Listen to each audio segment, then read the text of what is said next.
은퇴 후 자식 기대는 순간 노후는 무너진다. 지금 당장 끊어내야 할 위험한 착각. 솔직히 말해보자. 우린 오래전부터 이렇게 배워왔다. 자식 키우면 자식이 나중에 부모 부양해주는 거지. 내가 이렇게 고생해서 키웠는데 최소한 노후에 손은 잡아주겠지. 이 말 한 세대 전에는 어느 정도 통했을지도 모른다. 하지만 요즘 세상에선 정말 위험한 착각이다. 그 착각 하나에 기대어 살다가 노후가 송두리째 무너진 사람들을 너무 많이 본다. 그리고 더 무서운 건 그런 사람 대부분이 나만은 아닐 거야 하고 생각했다는 점이다. 요즘 자식들도 각자 살기 빠듯하다. 주거비, 교육비, 결혼비용, 육아비 청년 세대 지갑은 이미 바닥이 보인다. 이런 상황에서 내 노후는 애들이 책임져 주겠지라고 생각하는 건 현실과 멀다 못해 인생을 걸어버리는 도박에 가깝다. 은퇴 준비는 남이 해주는 게 아니다. 자식도 정부도 회사도 사실 누구도 대신 준비해주지 않는다. 적어도 내 최소한의 살 만큼은 내가 챙겨야 한다.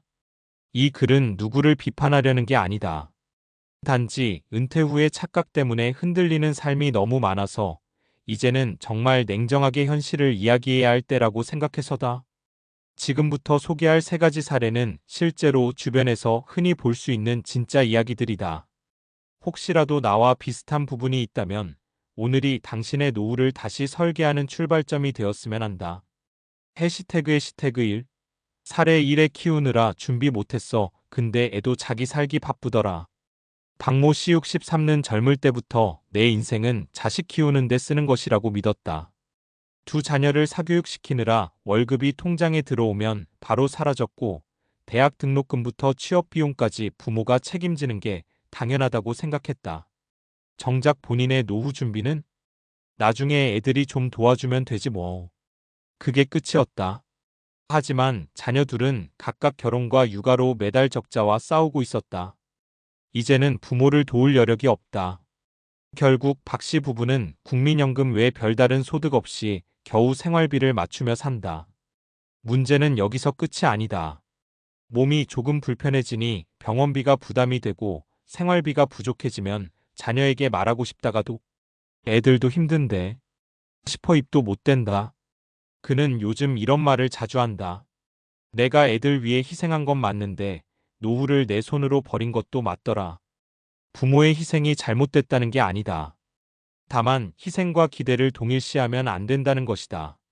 자식에게 기대는 순간 삶은 불안해지고 관계는 미묘하게 틀어진다. 해시태그 2. 사례 2 아들 결혼시키느라 빚까지 냈는데 이제는 연락도 뜸해. 두 번째 사례는 조금 더 가슴이 아프다. 최 씨 67는 아들 결혼 자금을 마련하느라 퇴직금 상당 부분을 썼다. 심지어 집을 담보로 대출까지 받았다. 왜 그런 선택을 했냐고 물어보면 늘 이렇게 말했다. 요즘처럼 집값 비싸고 결혼 비용 많은 시대에 부모가 도와줘야지. 그래야 나중에 우리가 늙었을 때 애가 챙겨주지 않겠어? 하지만 결혼 후 아들은 맞벌이에 육아까지 더해져 부모 챙길 시간도 여유도 없다. 대출 상환은 고스란히 최 씨 부부 몫이 됐고 은퇴 이후 매달 대출이자 내느라 허리가 휜다. 더 무서운 건 심리적 거리다. 부모는 도움을 준 만큼 기대한다. 하지만 자식은 도움받은 직후에는 감사하지만 시간이 지나면 현실에 치여 부모 생각을 뒤로 미룬다. 그 간극이 쌓일수록 관계는 어색해진다. 최 씨는 요즘 이런 말을 한다.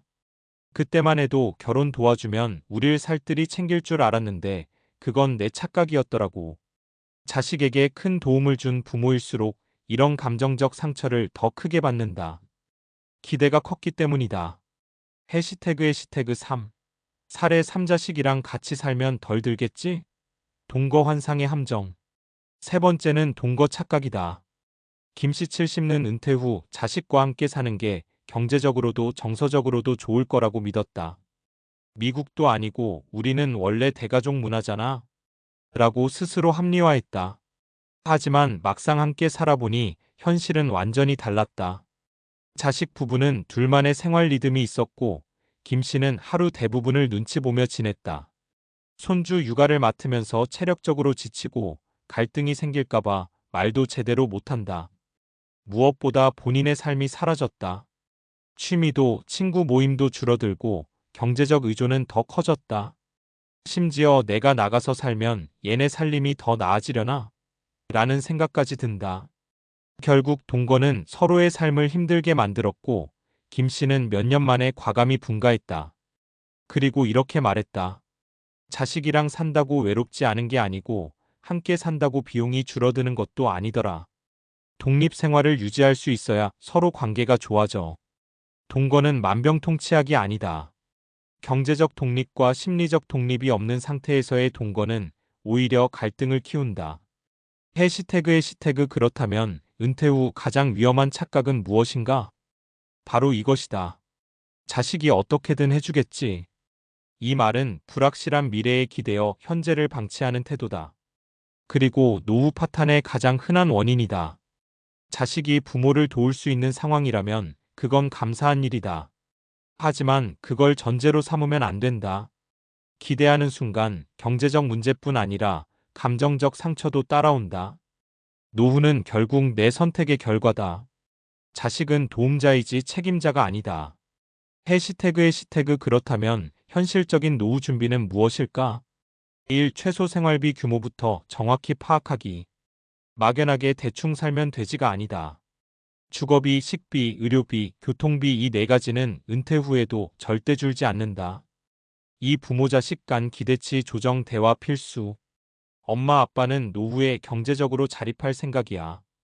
부담 느끼지 말고 너희 삶을 살아라. 이 말 한마디가 자식에게는 엄청난 안도감을 준다. 3. 노후에 돈 버는 시간을 최대한 늘려라. 요즘은 60대도 충분히 일할 수 있다. 무리한 육체 노동이 아니라 자신의 경험을 살린 일로 현역 기간을 확장하는 게 핵심이다. 사주거비 병원비는 반드시 계획에 포함. 은퇴 후 가장 큰 리스크가 바로 이 두 가지다. 주거비를 낮추고 건강관리를 꾸준히 하면 노후 안정성이 급격히 올라간다. 5. 자식에게 부담을 주지 않는 삶이 결국 관계를 지킨다. 부모가 독립할수록 자식은 더 자주 연락하고 더 따뜻하게 대한다. 의존이 아니라 서로의 삶을 존중하는 거리감이 관계를 오래가게 만든다. 해시태그 마무리하며 은퇴 후 자식에게 기대려는 마음은 인간적으로 너무나 당연하다. 하지만 요즘 시대에는 그 기대가 부모를 힘들게 하고 자식도 부담에 짓눌리게 만든다. 서로의 삶을 위해서라도 기대는 마음은 조절하고 준비는 냉정하게 해야 한다. 우리가 할 수 있는 최선은 내 노후는 내가 책임진다. 이 단단한 각오 하나다. 이 각오가 있어야 자식과의 관계도 편안해지고 노후도 흔들리지 않는다.